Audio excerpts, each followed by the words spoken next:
Hey,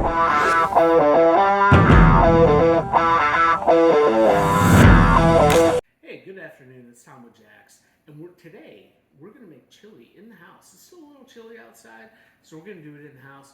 If you have a cast iron, slow cooker, or you want to do it in a traditional pot, I'm going to show you some techniques that'll get you there. Char your onions and get them ready to cut into chili. Put your ground beef in the cast iron. Blues Bold Java Blast. That espresso is going to give it the right flavor for that chili. Hit it pretty good with a little bit of that. And then hit it with the Jax All-Purpose. That has an Aleppo pepper and a little bit of granulated brown sugar in there, just to give it a little bit extra.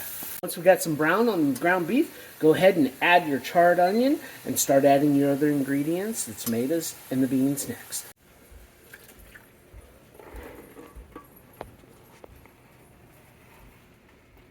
Chili is complete, Jax style. Cook with Jax hot sauces are a perfect complement to your chili.